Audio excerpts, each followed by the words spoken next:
उज्ज्वल लक्ष्य YouTube channel पर आप सभी का स्वागत है। प्रिय विद्यार्थियों, आप सभी सबसे पहले ध्यान से सुनिए कि इस वीडियो में आपको किस प्रकार से कार्य करना है, ठीक है, अर्थात लिखना कैसे शुरू करना है। तो देखिए, आज के जो वीडियो है वो पाठ 2 घी गुड़ और शहद देने वाला वृक्ष का दूसरा पार्ट है, अर्थात दूसरा भाग है। इसके पहले के भाग में जो कि आप देखेंगे इस प्रकार से चित्र था, ऐसा पुस्तक का चित्र है और यहाँ पर पार्ट 1 लिखा हुआ है।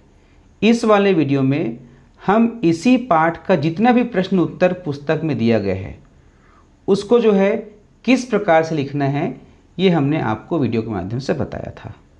आप सभी ने इन सभी प्रश्नों को अपने अपने कॉपी में लिखा भी होगा।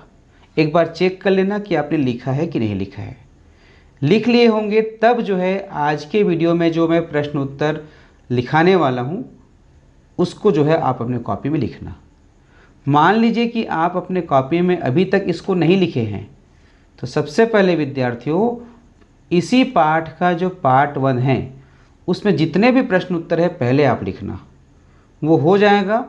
उसके बाद आज के वीडियो में जो मैं बताने वाला हूँ उसको लिखना है, ठीक है, अपने कॉपी में। तो चलिए आप अपने कॉपी को ओपन कीजिए, ठीक है, और उस पेज को निकालिए जहाँ पर जो है आपने इसको लिखा था। ये वाला देखिए, ये जो प्रश्न उत्तर दिख रहा है इसको आपने लिखा था। अब इसी के बाद जो अगला पेज है कॉपी में, उसी में सबसे पहले लिखना भाषा तत्व और व्याकरण। क्लियर है? इतना लिखना।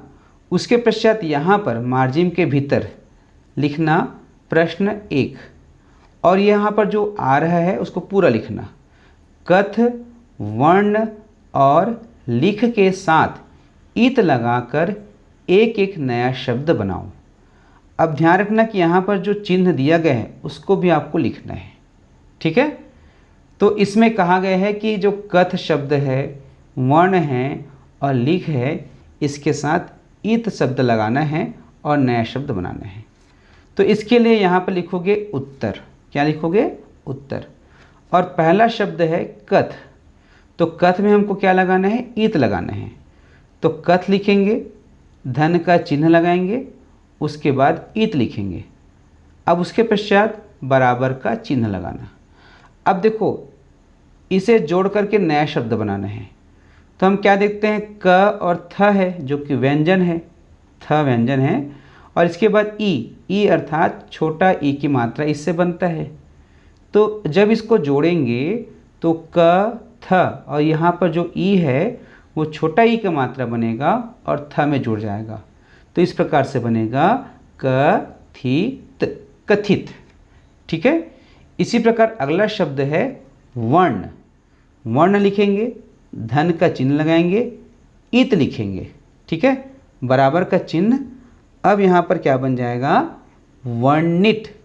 तो यहाँ पर जो अड़ा में, यहाँ पर जो बाण का जो अड़ा है, तो यहाँ पर जो है छोटा ई के मात्रा लग जाएगा, वर्णित, ठीक है।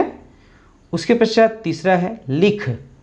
लिख लिखेंगे, ठीक है, धन का चिन्ह लगाएंगे, ईत लिखेंगे, बराबर का चिन्ह।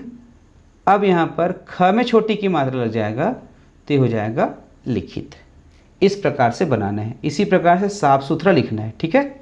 अगला प्रश्न है प्रश्न 2। सु जोड़कर कोई 2 नए शब्द बनाओ और उनके अर्थ लिखो और वाक्यों में प्रयोग करो। अर्थात 2 नए शब्द बनाने हैं जिसमें आपको सु जोड़ना है। उसके पश्चात उसका अर्थ क्या होगा यह भी बताना है, अर्थात उसका मायने बताना है, फिर उसका वाक्यों में प्रयोग करना है। अब देखना कि इसको लिखते कैसे हैं। सबसे पहले लिखेंगे उत्तर, ठीक है।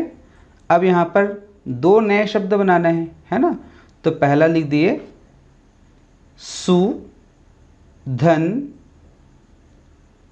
गंध, ठीक है। यहाँ सु लिख दिए, यहाँ धन लिख दिए, यहाँ गंध, बराबर का चिन्ह। अब दोनों को मिलाकर क्या हो जाएगा? सुगंध। हमने क्या किया?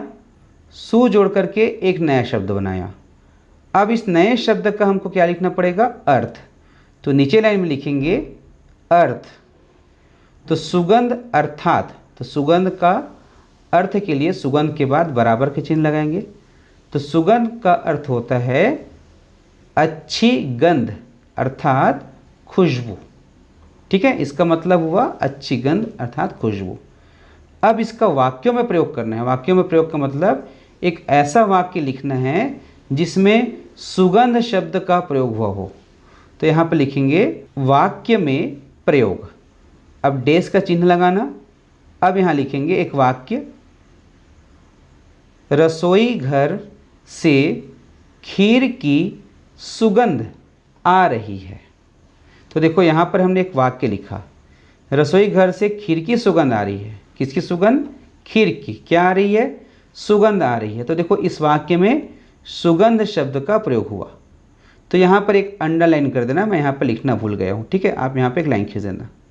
तो यहाँ से पता चलता है कि हमने सुगंध शब्द का प्रयोग किया। ठीक है, अब हमने एक वाक्य बनाया।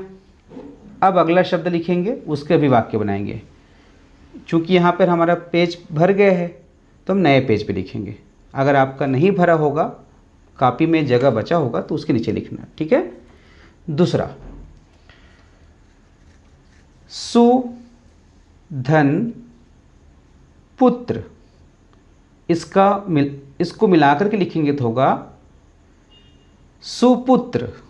ठीक है, अब इसका अर्थ, सुपुत्र अर्थात के लिए हम यहाँ पर बराबर का चिन्ह रखेंगे। सुपुत्र अर्थात अच्छा पुत्र। ठीक है, अब इसका वाक्य में प्रयोग। वाक्य में प्रयोग लिखेंगे, यहाँ पर डेश लगाएंगे। अब एक वाक्य लिखना है जिसमें सुपुत्र का प्रयोग हो। श्री राम राजा दशरथ का सुपुत्र था। ठीक है, श्री राम राजा दशरथ का सुपुत्र था। तो यहाँ पे सुपुत्र शब्द आ गया। ठीक है, अब जो है प्रश्न क्रमांक 3, रहित और सहित जोड़कर दो नए शब्द बनाओ और उनका अपने वाक्यों में प्रयोग करो। रहित और सहित जोड़कर दो नए शब्द बनाओ और उनका अपने वाक्यों में प्रयोग करो। ठीक है, तो इसका उत्तर लिखेंगे। सबसे पहले रहित से शब्द बनाना है, तो यहाँ पे लिख देना रहित से शब्द। कितने शब्द? दो नए शब्द। तो पहला हमने शब्द ले लिया जल। जल मतलब होता है पानी। इसमें हम धन का चिन्ह लगाएंगे, फिर इस रहित को लिखेंगे। अब इसको जोड़ करके लिखेंगे तो जल धन रहित हो जाएगा जल रहित। जल रहित अर्थात जल के बिना, अर्थात पानी के बिना। दूसरा शब्द लेते हैं। दूसरा शब्द है लाभ। लाभ अर्थात होता है फायदा। धन रहित अर्थात के बिना। अब इसको जोड़ेंगे तो हो जाएगा लाभ रहित अर्थात लाभ के बिना। ठीक है, अभी तो हमने दो नए शब्द बनाए, किससे? रहित से। अब उनका वाक्यों में प्रयोग करना है, तो यहाँ हो जाएगा वाक्य में प्रयोग। तो यहाँ पर जो पहला शब्द है जल रहित, उसको यहाँ लिखेंगे। अब हमको प्रयोग करना है जिसमें जल रहित का प्रयोग हो। तो एक वाक्य बनाते हैं। वाक्य है रेगिस्तान जल रहित स्थान होता है। तो देखो विद्यार्थियों, यहाँ पर हमने एक वाक्य लिखा, रेगिस्तान जल रहित स्थान होता है। तो इसमें शब्द का उपयोग हुआ है जल रहित, अर्थात जो शब्द हमने यहाँ पर लिया था उसका यहाँ पर प्रयोग हुआ है। तो इसी को बोलते हैं वाक्यों में प्रयोग करना। अगला है लाभ रहित। ठीक है, अब एक वाक्य बनाना है जिसमें लाभ रहित शब्द का प्रयोग हो। तो यहाँ हो जाएगा आजकल बहुत कम ही लोग लाभ रहित काम करते हैं। अर्थात आज के समय में बहुत ही कम ऐसे लोग मिलेंगे जो बिना लाभ के काम करेंगे। ठीक है, तो ये हमने रहित से दो शब्द बनाया, उसका वाक्य में प्रयोग किया। अब सहित की बारी है। ठीक है, तो आप लिखेंगे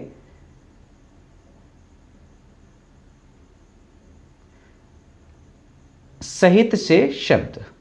ठीक है। तो यहाँ हो जाएगा पहला मित्र, मित्र अर्थात दोस्त, धन सहित अर्थात, अतः दोनों को मिलाकर हो जाएगा मित्र सहित अर्थात मित्र के साथ। दूसरा शब्द है ब्याज धन सहित, मिलकर हो गए ब्याज सहित। ब्याज के बारे में आप जानते ही होंगे, जैसे कोई उधार लेते हैं तो उधार का जो पैसा वापस करते हैं तो उसमें थोड़ा सा एक्स्ट्रा पैसा दिया जाता है, तो वो जो है ब्याज कहलाता है, एक्स्ट्रा पैसा। ठीक है, आगे जब आप लाभ हानि पढ़ेंगे तो वहाँ भी क्लियर हो जाएगा। अब इसका वाक्य में प्रयोग करते हैं। सबसे पहले हम लिखेंगे वाक्य में प्रयोग। ठीक है, अब यहाँ पर जो पहला शब्द है मित्र सहित, उसको यहाँ फिर से लिखेंगे, डैश लगाएंगे। अब इसका वाक्य में प्रयोग करेंगे तो यहाँ पर हो जाएगा राजू अपने मित्र सहित घूमने गया। राजू अपने मित्र सहित घूमने गया है। तो यहाँ पर ज़रूरी नहीं है कि आप राजू का नाम लिखो, आप इसमें अपने दोस्त का भी नाम लिख सकते हो, लेकिन ज़रूरी है मित्र सहित शब्द का आना। ठीक है, अगला शब्द हो जाएगा ब्याज सहित। तो यहाँ लिखेंगे ब्याज सहित, डैश लगाएंगे। अब इससे वाक्य बनाएंगे। वाक्य है अजय को तुम्हारा कर्जा ब्याज सहित चुकाना होगा। ठीक है, तो यहाँ पर जो हमने वाक्य लिखा उसमें ब्याज सहित शब्द आ गया। यहाँ पर डैश भी लगाना है, मैं भूल गया था, डैश लगा देते हैं। ठीक है, अब अगला प्रश्न है प्रश्न क्रमांक 4, यहाँ लिखेंगे उसको।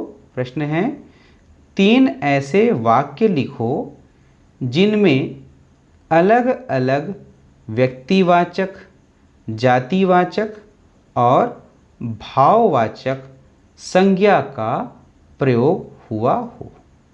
ठीक है, प्रश्न क्या है? 3 ऐसे वाक्य लिखो जिनमें अलग अलग व्यक्तिवाचक, जातिवाचक और भाववाचक संज्ञा का प्रयोग हुआ हो। पहला है व्यक्तिवाचक संज्ञा। तो व्यक्तिवाचक संज्ञा क्या होता है, इसके बारे में शिक्षक ने आपको बताया होगा, जरूर सुन लीजिएगा सर से। तो व्यक्तिवाचक संज्ञा क्या होता है आपके शिक्षक ने बताए होंगे, अगर डाउट है तो उनसे ज़रूर हेल्प ले लीजिएगा। ठीक है, व्यक्तिवाचक संज्ञा यहाँ पे लिखेंगे छत्तीसगढ़ हमारा राज्य है। तो आप देख सकते हैं छत्तीसगढ़ के नीचे अंडरलाइन है, अर्थात यही वो जो शब्द है इस लाइन में जो व्यक्तिवाचक संज्ञा को बताता है। अगला वाक्य है जातिवाचक संज्ञा के लिए। तो यहाँ लिखेंगे जातिवाचक संज्ञा, डैश लगाएंगे। यहाँ लिखते हैं बच्चे हमारे देश का भविष्य है। अर्थात कौन हमारे देश का भविष्य है? बच्चे। तो बच्चे कहने से किसी एक बच्चे के बारे में जानकारी नहीं मिल रही है ना, कोई एक बच्चा का जानकारी यहाँ पर नहीं मिलता, सारे बच्चे। लेकिन छत्तीसगढ़ कहने से हमें पता चलता है कि भारत का एक राज्य है जिसका नाम छत्तीसगढ़ है। तो जब किसी का नाम से उसकी पहचान होती है तो उसका व्यक्तिवाचक संज्ञा हुआ। लेकिन यहाँ पर देख सकते हैं बच्चे कहने से हमें दुनिया के या हमारे देश के सभी बच्चों का ज्ञान हो रहा है ना, तो ये जातिवाचक संज्ञा हुआ। अब तीसरा है भाववाचक संज्ञा। तो भाववाचक संज्ञा लिखेंगे, ठीक है, डैश लगाएंगे। अब यहाँ पर एक लाइन लिखते हैं यह अगरबत्ती बहुत ही सुगंधित है। क्या है? बहुत ही सुगंधित है।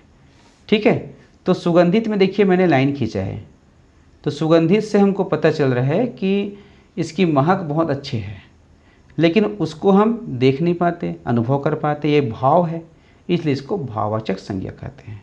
इसके बारे में और डिटेल आपके कक्षा शिक्षक ज़रूर बताएंगे। इसमें हमने प्रश्न उत्तर लिखना सीखा। अब अगले वीडियो में जो है हम पाठ 3 का प्रश्न उत्तर आपके बीच लेकर आएंगे। तो वीडियो को लाइक कर देना, सब्सक्राइब कर देना और उज्ज्वल लक्ष्य यूट्यूब चैनल के बारे में सभी को ज़रूर बताना। धन्यवाद।